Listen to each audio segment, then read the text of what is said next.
Hello friends, welcome to study English. आज हम लोग फिर से 5 वर्ड सीखने आए हैं। 5 वर्ड हम लोग आज फिर से सीखेंगे। ये चौथा सेशन, फोर्थ सेशन ही है। 3 सेशन हम कर चुके हैं, इस चैनल पे वीडियो अपलोड कर चुके हैं। अगर आप वो वीडियो नहीं देखें तो उसको देखिए, कॉपी बनाइए, उसमें नोट्स कीजिए सब बात। और जैसे मतलब जो समझाया हुआ है, किस कंटेक्स्ट में वर्ड यूज करेंगे, उसका प्रोनाउंसिएशन क्या होता है, सब कॉपी में नोट्स कीजिए और डेली उसको प्रैक्टिस कीजिए। तो ठीक है, आज का पहला वर्ड सीखते हैं, अरोमा। अरोमा मतलब होता है सुगंध, स्मेल जिसको बोलते हैं हम लोग, स्मेल जिसको बोलते हैं अरोमा। अरोमा इस कंटेक्स्ट में यूज करेंगे हम लोग, जैसे प्लेजेंट चीज़ों के लिए, मतलब जो अच्छा हो। ये ना कि अगर ऐसा नहीं कि हम लोग किसी भी चीज़ के लिए यूज करते हैं जो प्लेजेंट हो, अच्छा हो। जैसे खाने पीने वाले चीज़ों से जो धमक के सुगंध निकलता है, उस चीज़ के लिए हम लोग अरोमा को यूज करते हैं। जैसे ऐसा नहीं कि अरोमा ऑफ गार्बेज बोल देंगे, जो कचरा से स्मेल निकल रहा है, बदबू निकल रहा है, उसके लिए अरोमा का यूज़ नहीं करेंगे। अनप्लीजेंट चीज़ों के लिए अरोमा का यूज़ नहीं करते हैं। तो अरोमा मतलब होता है सुगंध, अच्छे प्लेजेंट चीज़ों के लिए, जैसे खाना हो गया, मतलब फूड के लिए, बेसिकली फूड के लिए यूज होता है। जैसे इसको स्पेलिंग AROMA, अरोमा। इसका प्रोनाउंसिएशन अरोमा, देख लीजिए, अरोमा। इसको प्रोनाउंसिएट करेंगे कैसे, अरोमा। किस कंटेक्स्ट में यूज होता है, 2 सेंटेंस दिया हुआ है, इसके 2 सेंटेंस दिया हुआ है, इसे समझिए और फिर खुद से एक सेंटेंस अपने से कंस्ट्रक्ट करने का प्रयास कीजिए और कमेंट कीजिए। उसके बाद हम देखेंगे सही कंटेक्स्ट में वर्ड यूज किया गया है या नहीं। जितना भी वर्ड दिए हैं 5 एग्जाम्पल के थ्रू उसको समझाए हैं कि कैसे यूज करते हैं। तो सब वर्ड का एक सेंटेंस आप बनाइए और कमेंट कीजिए। हम देखेंगे उस सही कंटेक्स्ट में यूज किया गया है या नहीं। यूज करने से आप समझ पाएंगे और बोल पाएंगे और यूज कर पाएंगे। तो ठीक है, अब देखते हैं। अरोमा मतलब सुगंध, the aroma of coffee, coffee का सुगंध। देखिए कौन सा खाने पीने वाले चीज़ों के लिए अरोमा का यूज करते हैं। Coffee, the aroma of coffee, coffee का सुगंध। किस तरह से यूज किए हैं, ऐसे कुछ आप यूज कीजिए। द अरोमा ऑफ समथिंग, मतलब कुछ भी अपना कंस्ट्रक्ट कीजिए एक सेंटेंस और कमेंट कीजिए। दूसरा एग्जाम्पल है, the aroma of ghee is coming from the kitchen. जो घी का सुगंध है वो आ रहा है किचन से, यूज किया गया है ना। तो ऐसे आप भी यूज कीजिए, तभी सीखिएगा। दूसरा शब्द है टिकल, और देखिएगा इसका पार्ट्स ऑफ स्पीच नाउन है, नाउन की तरह यूज किया गया है। पार्ट्स ऑफ स्पीच उस चीज़ का नाम ना है, नेम ऑफ एनीथिंग नाउन जानवे करते हैं। पिछला वीडियो में बताया है, किसी भी चीज़, कोई भी चीज़ उसका नाम है, समझिए वो नाउन है। तो इस सुगंध उस चीज़ का नाम है, सुगंध उस चीज़ का नाम है, तो अरोमा हुआ। तो aroma of coffee, the aroma of ghee is coming from the kitchen. इसका एक सेंटेंस आप बनाइए और कमेंट में डालिए, देखते हैं आप सही कंटेक्स्ट में यूज कर पाते हैं या नहीं।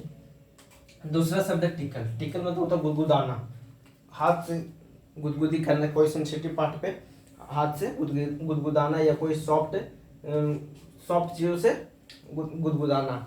अब गुदगुदाना का मतलब तो समझते ही होंगे। To touch somebody lightly with your finger or with something soft so that he she laugh। मतलब गुदगुदी से हंसाते हैं हम लोग किसी को, तो उसी को बोलते हैं tackle. Don't tackle the baby, बच्चे को मत गुदगुदी कराओ। जैसे यूज आप ऐसा कर सकते हैं, आप इस वर्ड से एक सेंटेंस बनाइए और यूज कीजिए और कमेंट कीजिए।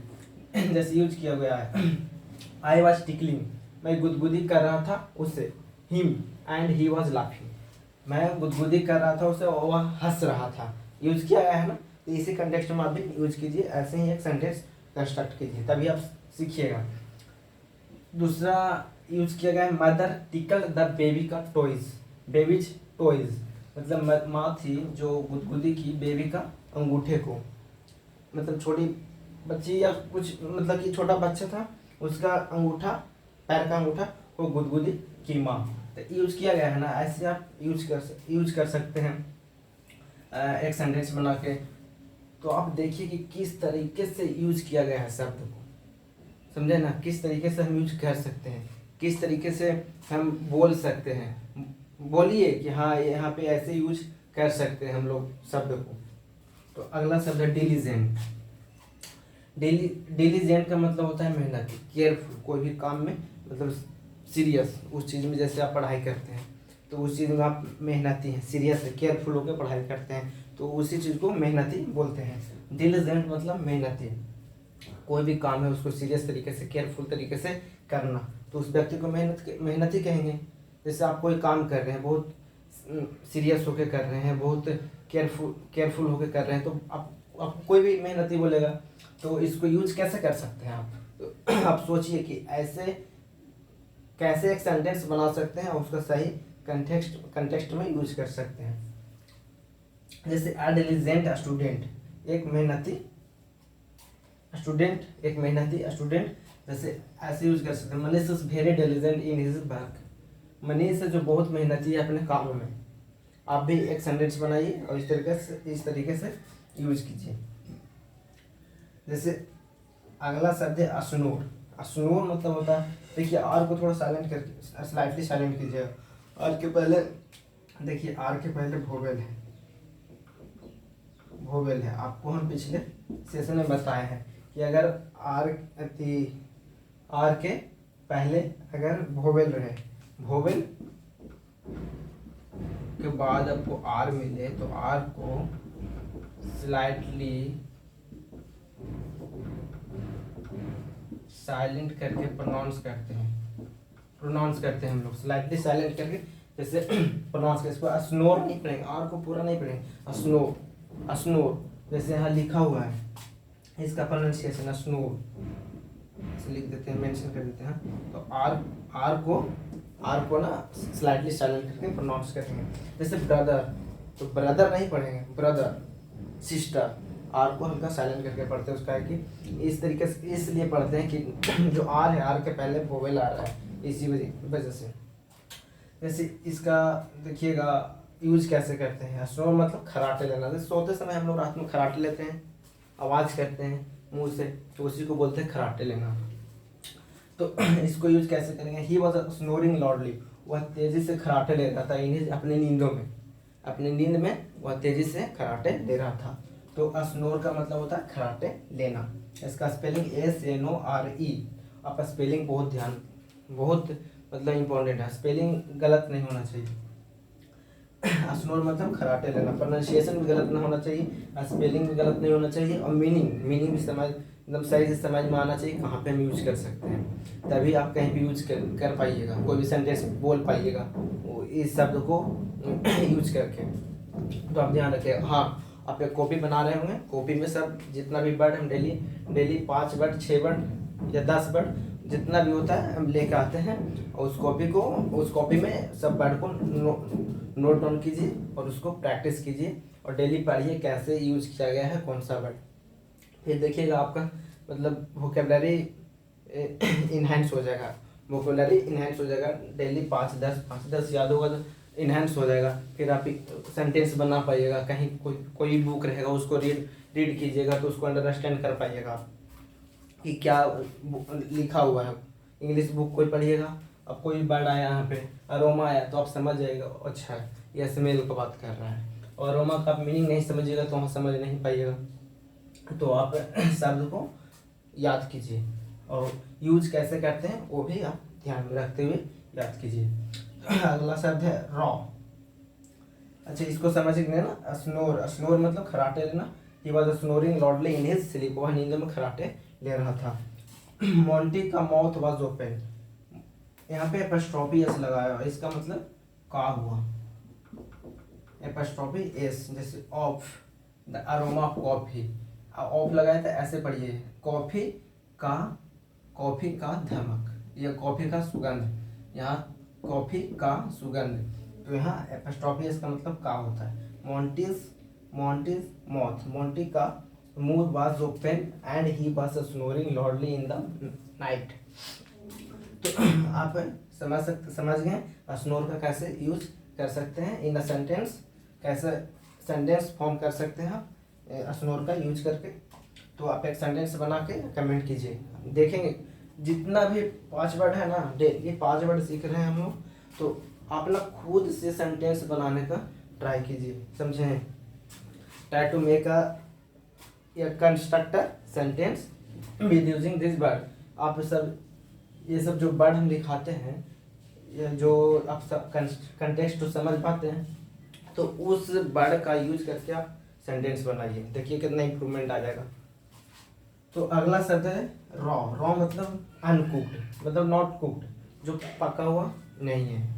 जैसे raw vegetable, raw food, raw fish, जो पका हुआ नहीं है, जो कच्चा है। रॉ मतलब कच्चा, नॉट कुक्ड। तो ऐसे यूज कर सकते हैं आप, raw vegetable, raw food, raw fish, समझ गए ना। रॉ मतलब कच्चा, किसी भी चीज़ के लिए आप यूज कर सकते हैं रॉ। जैसे रॉ मैंगो, ये रॉ कुछ भी, मतलब रॉ का मतलब कच्चा। फूड के लिए भी यूज कर सकते हैं आप, फूड के लिए यूज कर सकते हैं raw vegetable, raw food, raw fish. ऐसे इससे भी एक सेंटेंस बनाइए और इस वर्ड के यूज करके एक सेंटेंस बनाइए। और हाँ, ध्यान रखिएगा प्रोनाउंसिएशन, स्पेलिंग और इसका हिंदी मीनिंग सब सही सही याद होना चाहिए, तभी आपको कन्फ्यूजन नहीं होगा कहीं बोलने में, कहीं सेंटेंस बनाने में, समझे ना। कॉपी में सब वर्ड को लिखिए और याद कीजिए, उसको पढ़ते रहिए, आपको समझ में आ जाएगा फिर कि कैसे यूज करते हैं शब्द को। डिलीजेंट, समझ गए डिलीजेंट कौन कौन शब्द, aroma, tackle, diligent, snow, raw. 5 word है, डेली 5 वर्ड सीख रहे हैं हम लोग। आज 4th सेशन है, 4th सेशन है, 4th सेशन है। तो 20 वर्ड हम लोग 20-22 वर्ड सीख चुके हैं, और 20-22 वर्ड सीख चुके हैं, तो उससे ना सेंटेंस बनाइए, एक 2-2 सेंटेंस खुद से बनाने का सेंटेंस कोशिश कीजिए, समझे ना। तो आज हम लोग 5 वर्ड सीखे हैं, और अगला सेशन में 5 वर्ड और सीखेंगे। हाँ, अभी बहुत आसान शब्द आ रहा है, जैसे ज़्यादा से ज़्यादा सब छोटा छोटा शब्द है कुछ। जब हम लोग 20-30 सेशन ले लेंगे, उसके बाद थोड़ा सा वोकेबलरी का लेवल अप करेंगे, तो थोड़ा बड़ा बड़ा वर्ड आएगा, फिर उससे और बड़ा बड़ा वर्ड आएगा, फिर उससे और बड़ा बड़ा वर्ड आएगा, फिर वर्ड के साथ सिनोनिम, एंटोनिम लाएंगे, फिर एक वर्ड के साथ 2-3 वर्ड, और सबका कंटेक्स्ट समझाएंगे कि कैसे कहाँ पे यूज कर सकते हैं इस शब्द को। जैसे कि पर्यायवाची शब्द हम लोग जैसे पानी को जाली बोलते हैं, नीरी बोलते हैं, तो हर जगह यूज ना कर सकते हैं। तो ऐसे ही एक ही इसका स्मेल भी होता है, अरोमा हो गया, स्मेल हो गया, तो कहाँ पे किसको यूज करेंगे। जो डिलीजेंट हो गया, तो फिर इसका भी 2-3 वर्ड होता है, 3-4 वर्ड होता है, तो उस सबका अलग अलग जगह यूज करते हैं हम लोग। जैसे इसका समझ गए ना कि डिलीजेंट स्टूडेंट, डिलीजेंट वर्कर, ऐसे करके जो मेहनती हो, अपने कामों में केयरफुल हो। तो शब्द को कैसे यूज कर, अब ब्रेव जैसे शब्द है, जैसे मान लीजिए एक ब्रेव लिखिए, ब्रेव मतलब बहादुर, ब्रेव मतलब बहादुर। तो अब ब्रेव हम लोग टेररिस्ट के लिए यूज कर सकते हैं, नहीं यूज कर सकते हैं। जैसे ब्रेव टेररिस्ट लिख सकते हैं, नहीं लिख सकते, गलत हो जाएगा कंटेक्स्ट। टेररिस्ट के लिए तो ब्रेव हम लोग यूज ना कर सकते। हाँ, सोल्जर के लिए हम लोग यूज कर सकते हैं कि brave soldier, brave soldier. Brave terrorist बोलेंगे तो समझिए वर्ड का गलत यूज हो रहा है, गलत कंटेक्स्ट में यूज हो रहा है। तो ऐसे ही है अरोमा के लिए हम अगर किसी कचरा से बदबू आ रहा है, तो उसके लिए अरोमा यूज कर सकते हैं, नहीं यूज कर सकते हैं, गलत हो जाएगा, कंटेक्स्ट ही गलत हो जाएगा। तो इसीलिए हम लोग एक कंटेक्स्ट समझते हैं कि कैसे यूज करते हैं। तो ठीक है, आज के लिए यहाँ तक। अगला वीडियो कल लाएंगे और सब नोट्स बनाते रहिए। ठीक है, थैंक यू वेरी मच।